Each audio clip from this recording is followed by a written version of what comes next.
Apakah pengampunan Tuhan selalu tersedia tanpa syarat? Let's dive deeper into the verse in verse.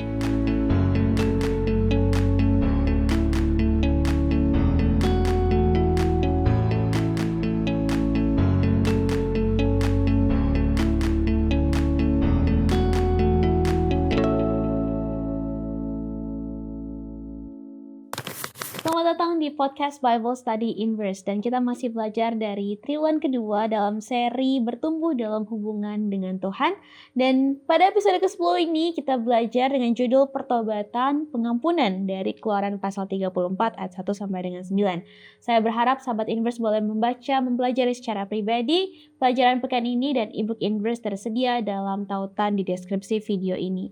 Dan saya berdiskusi bersama dengan Kak Cecil, Gary, dan juga Pendeta Eban. Shalom semuanya. Shalom. Oke, untuk membuka diskusi, Kak Cecil boleh pimpin dalam doa. Mari kita berdoa.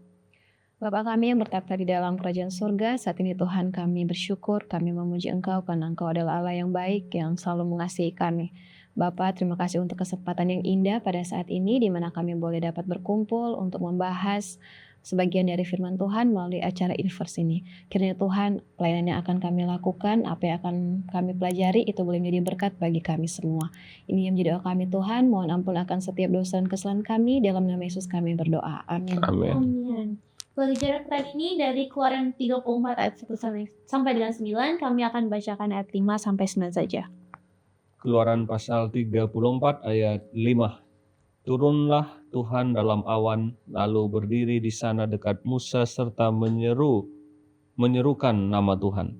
Berjalanlah Tuhan lewat dari depannya dan berseru, Tuhan, Tuhan, Allah penyayang dan pengasih, panjang sabar, berlimpah kasih-Nya dan setianya.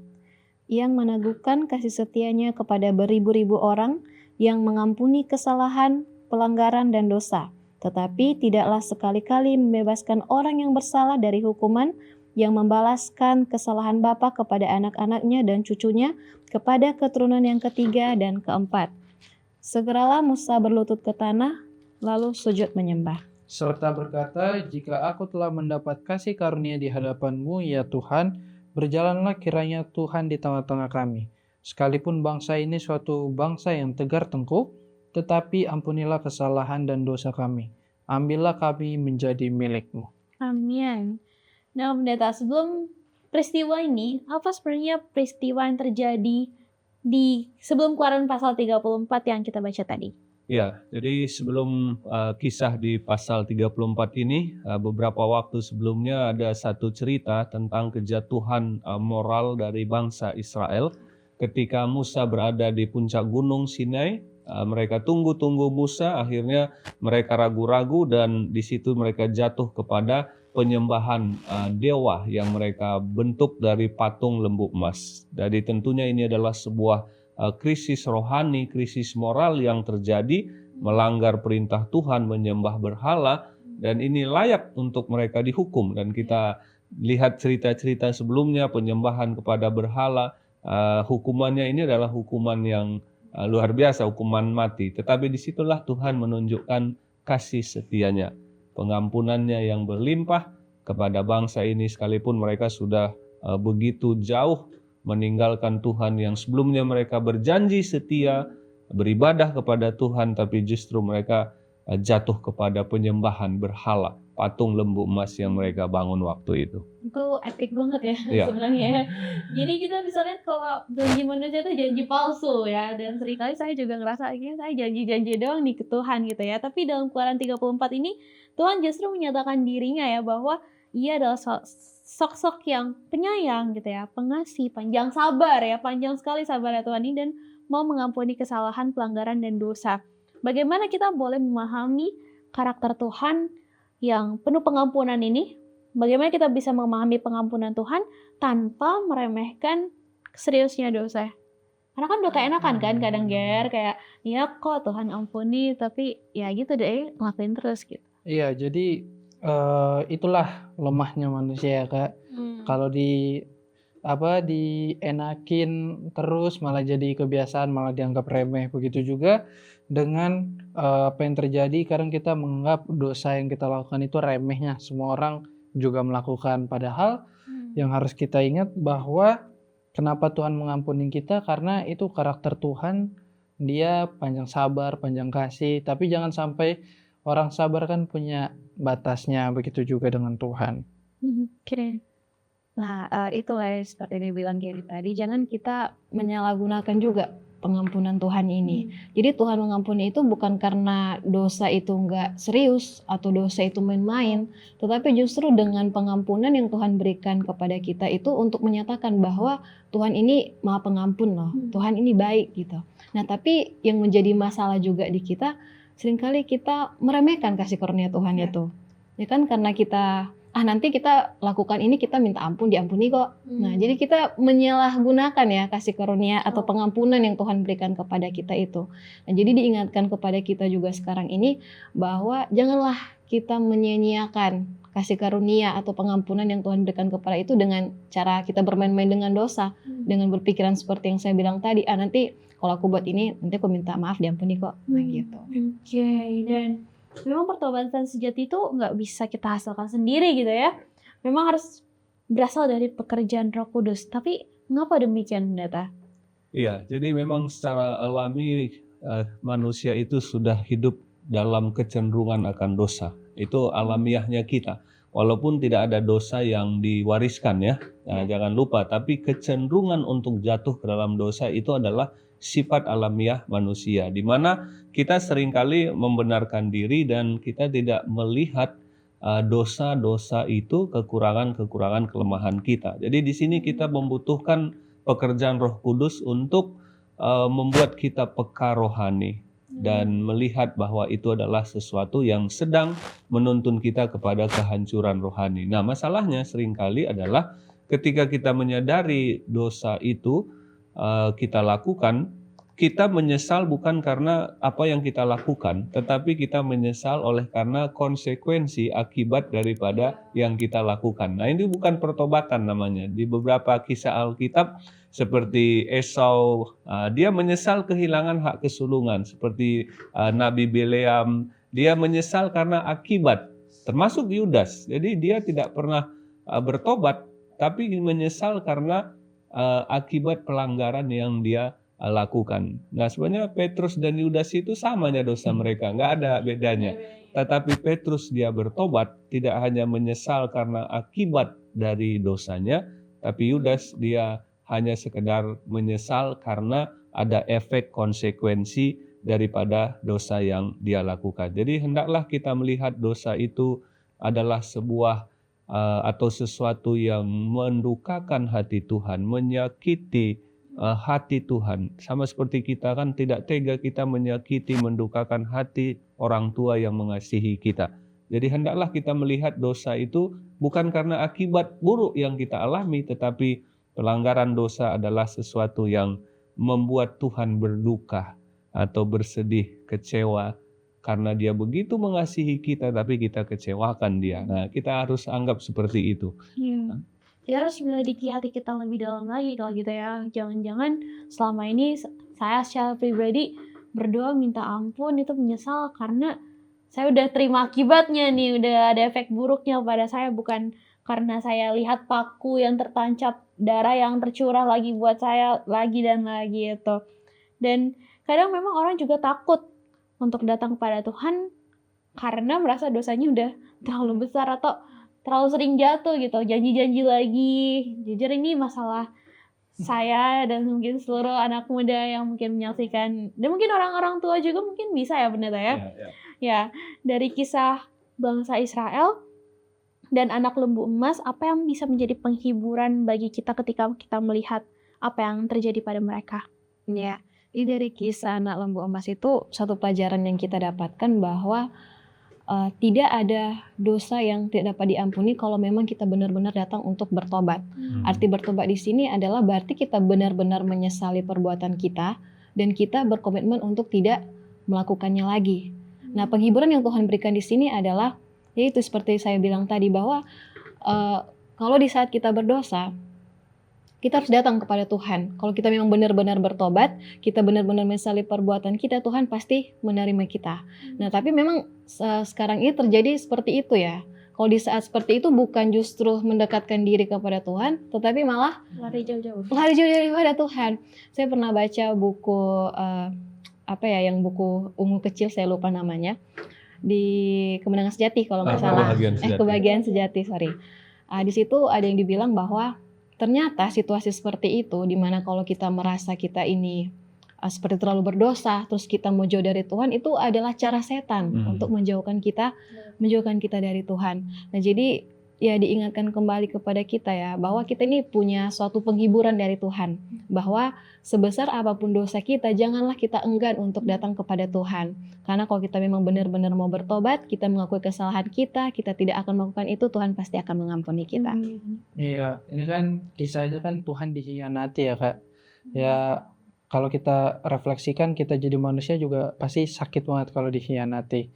Dan yang harusnya kita lakukan adalah kita makin sayang sama Tuhan, makin berpegang pada perintahnya, bukan malah mengulangi mengkhianati.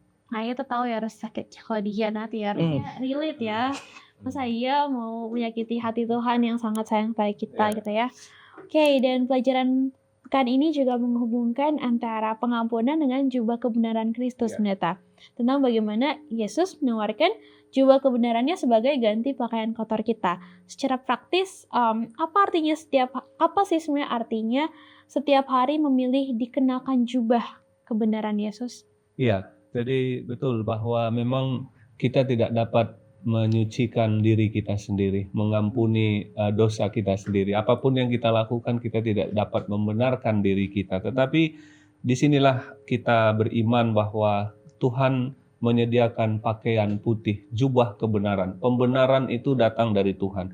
Pengampunan itu datang daripada Tuhan. Nah, setan memang selalu mengintimidasi kita, mengingatkan kita dosa-dosa kita, membisikkan kepada kita seperti tadi yang disebutkan, kita penuh dosa, tidak layak, dan lain sebagainya. Tetapi Tuhan memberikan kita justru harapan, pengampunan jika kita datang. Satu langkah kita datang kepadanya, 1000 langkah Tuhan menghampiri kita. Dan pengampunan Tuhan Dia sediakan setiap hari, dan kita perlu datang kepadanya setiap hari, yang ditunjukkan dengan pertumbuhan rohani kita, terutama juga karakter Kristus yang tertanam di hati kita setiap hari dalam perjalanan iman kita. Amin. Jadi memang inti dari pertobatan itu bukan hanya sekedar merasa bersalah ya, tapi respons kita terhadap kasih karunia Tuhan yang memang menyelamatkan kita, mengampuni dan menginsafkan kita. Kita akan lanjutkan setelah yang satu ini. Bosen, ngantuk, malas, nggak ngerti. Apakah kata-kata ini keluar ketika kamu mendengar kata Bible Study? Belajar Alkitab harusnya menjadi suatu hal yang menyenangkan. Tapi kenapa rasanya susah sekali untuk memulai? Apa yang salah? Apa yang harus dilakukan agar belajar Alkitab rasanya tidak begitu-begitu saja? Banyak orang bilang ada banyak jalan menuju Roma. Jika pepatah ini benar, kami percaya Tuhan pasti sudah sediakan lebih banyak lagi jalan menuju Alkitab, menuju Dia. Hanya saja, jalan-jalan itu mungkin belum terlihat oleh kita. Tapi kita bisa meminta. Yesus pernah berkata dalam Matius 7 ayat 7, "Mintalah, maka akan diberikan kepadamu, carilah, maka kamu akan mendapat, ketuklah, maka pintu akan dibukakan bagimu." Bagaimana cara memintanya? Lewat doa. Berdoalah untuk meminta hikmat dan kemauan yang kuat untuk belajar Alkitab. Setelah itu, mari buka Alkitab dan belajar sedikit demi sedikit sesuai kemampuanmu. Jika kamu bingung mau mulai dari mana, Inverse Indonesia memiliki Bible Study Guide yang bisa membantumu menentukan apa yang ingin kamu pelajari. Semua dikemas dengan bahasa yang mudah dimengerti. Inverse juga berusaha keep in touch untuk menemani kamu belajar Alkitab. Ada sosial media, diskusi melalui podcast. Semua dilakukan untuk mengingatkan kamu bahwa kamu tidak sendiri. Bahwa kita sama-sama bertumbuh dalam Tuhan, kita belajar bersama-sama, kerja bersama-sama untuk Tuhan. Dan kalau suatu saat kamu kembali merasa jenuh atau buntu, selalu ingat, ada banyak jalan menuju Roma. Ada banyak cara untuk belajar Alkitab dengan menyenangkan, dan kami harap Inverse adalah salah satunya. open your heart, then open your Bible. Let us dive deeper into the verse. In verse.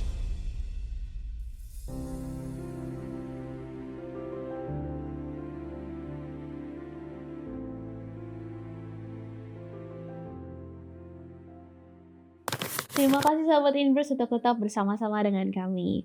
Oke, banyak anak muda itu sebenarnya mudah ya berkata maaf ya, maafmu palsu tapi ya.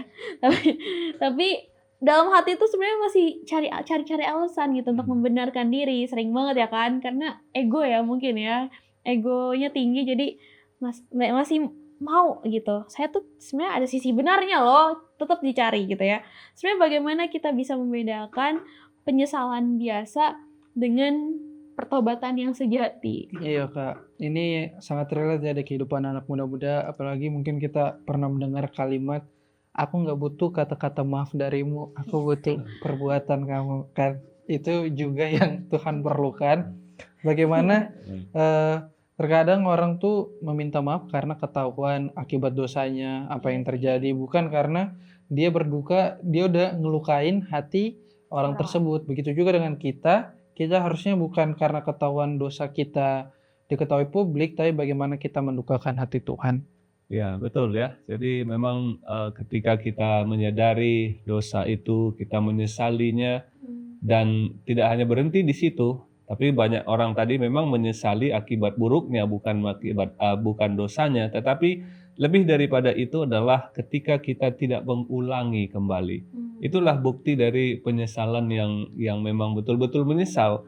Kalau dia ulangi lagi, hidup terus dalam dosa itu, bahkan mencintai dosa itu namanya bukan menyesal. Itu karena ketahuan aja. Karena kalau nggak ketahuan, maka dia akan hidup terus dalam dosa itu.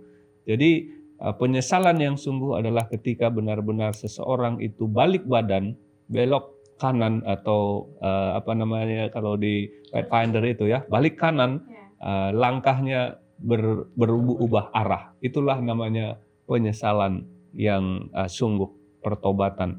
Memang betul-betul arah hidupnya itu diubah.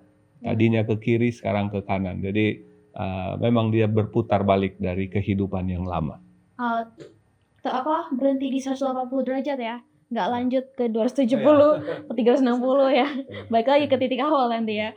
Oke, dan dalam invite ya, section invite itu di pelajaran kita, pakaian itu menjadi gambaran identitas gitu ya.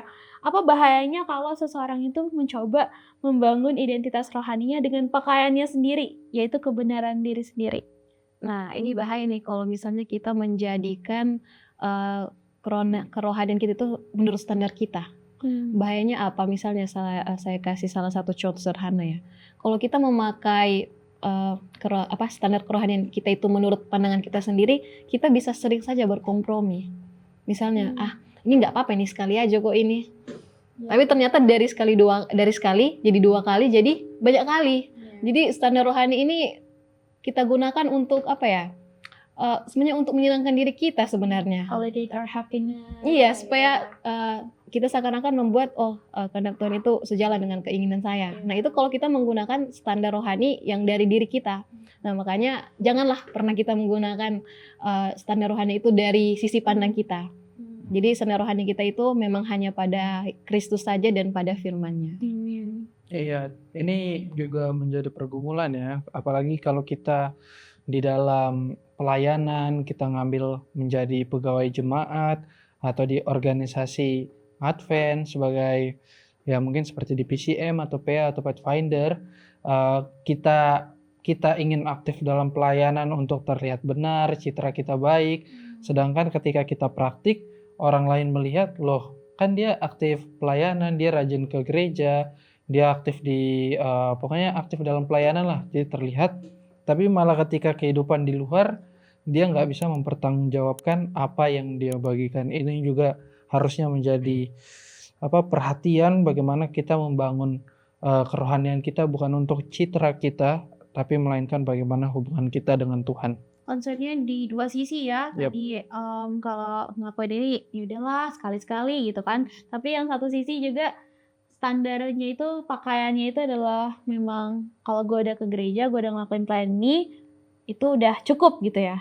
Nah, pendeta ngomong-ngomong tentang cukup. Nah, ini sering sekali ada slogan gitu ya, you're enough gitu. Kamu cukup ya, kamu sudah cukup kok. Dunia ini, bahkan ini adalah sebuah ya, sebenarnya ini di satu sisi ini juga memotivasi saya secara pribadi gitu. That I am enough, I am good enough. Kayak ya udah aku udah cukup gitu. Tapi mengapa Injil itu tetap memanggil kita untuk bertobat dari apa yang dunia tidak bisa berikan, yaitu hanya dalam pengampunan Tuhan. Karena memang anak muda itu ya ini pendeta banyak sekali bukan cuma TikTok ya, banyak sekali mungkin psikolog itu juga sering kalau misalnya konseling itu sering ya dibilang ya kamu enough, kamu udah cukup gitu, untuk membuat diri kita tuh merasa tidak usah mencoba trying so hard ya. Nah, tapi dalam hal ini sebenarnya seperti apa sih pendeta? Iya, jadi betul ya. Jadi banyak buku-buku motivasi yang kita baca, bagus-bagus. Motivator mendorong seseorang itu untuk punya self confidence, self esteem. Itu tentu hal yang positif. Memang bahwa orang yang paling pertama menolong diri kita itu adalah kita sendiri untuk mau bertumbuh, berubah. Dan ada sebutan juga mengatakan be yourself, jadilah dirimu, jangan kau banding-bandingkan seperti lagu ya, ojo dibanding-banding. Kita nggak usah banding-bandingkan diri kita dengan orang, jadilah diri sendiri. Nah, dalam batas-batas tertentu itu tentu sesuatu yang positif, bahwa kita perlu menanamkan dalam diri kita keyakinan diri bahwa kita sanggup untuk melepaskan kemalasan kita dengan pertolongan Tuhan dan lain sebagainya. Jadi orang yang paling pertama menolong kita betul diri kita sendiri. Tapi kita tidak pernah dapat benar-benar memulihkan citra Allah dalam diri kita tanpa intervensi dan campur tangan Tuhan. Kita tidak pernah dapat benar-benar dapat hidup benar dan beroleh pengampunan tanpa kuasa Tuhan yang mengampuni kita. Nah, jadi disinilah kita jangan sampai kelewatan untuk terlalu percaya diri, self esteem tadi seolah-olah kita tidak memerlukan Tuhan. Banyak filsuf-filsuf, orang-orang cerdas, orang pintar, akhirnya mereka apatis dengan Tuhan. Karena dengan ilmu, pengetahuan, logika, dan apa yang mereka miliki, mungkin mereka merasa sudah cukup, tidak lagi memerlukan kuasa di luar dari dirinya. Tapi tidak demikian yang Alkitab katakan. Kita semua adalah orang-orang yang membutuhkan kuasa di luar dari diri kita. Untuk kita berubah yang pertama, yang kedua juga untuk kita bertumbuh semakin menyerupai karakter daripada Tuhan. Amin. Puji Tuhan. Terima kasih. Tidak terasa kita sudah sampai pada penghujung diskusi. Silakan dari Gary mungkin memberikan satu closing statement. Ya, yang diperlukan adalah pertobatan, tapi bukan berarti jika kita diampuni, kita mengulangi hal-hal tersebut. Oke, satu closing statement, jangan pernah enggan datang sama Tuhan karena Tuhan selalu rindu untuk kita selalu datang kepadanya. Ya, jadi teman-teman sahabat Inverse orang muda, bahwa ketika kita semakin dekat dengan Tuhan, Tuhan akan memberikan kita kepekaan rohani untuk melihat kekurangan, kelemahan, keterbatasan kita. Dan di saat yang sama Tuhan memberikan kita kemampuan untuk hidup, berubah, bertumbuh semakin menyerupai karakter daripada Tuhan. Amin. Puji Tuhan. Pendeta boleh tutup diam. Baik, mari kita berdoa. Kami bersyukur Tuhan untuk diskusi, sharing firman Tuhan yang kami lakukan, mengingatkan dan menolong kami untuk boleh terus mengalami perubahan dan pembaharuan rohani di dalam Tuhan. Kami menyadari kekurangan, keterbatasan kami, tetapi Tuhan juga sanggup menolong kami untuk terus bertumbuh di dalam karakter semakin menyerupai akan Tuhan. Berkati semua kami yang telah menyaksikan dan mendiskusikan pembelajaran firman ini. Dalam nama Yesus kami berdoa. Amin. Amin. Terima kasih banyak Pendeta Evan, Kak Cecil, dan juga Gary, serta seluruh sahabat Inverse yang telah bergabung bersama kami pada episode ke-10 ini. Kiranya kita boleh tetap ingat bahwa Tuhan bersedia mengampuni dosa kita, sebesar apapun dosa kita, dan ketika kita datang dengan pertobatan yang sejati, Ia akan sepenuhnya menutupi kita dengan jubah kasih-Nya. Sampai jumpa pada episode berikutnya. Tuhan Yesus memberkati. And remember to always dive deeper into the verse In verse. Bye.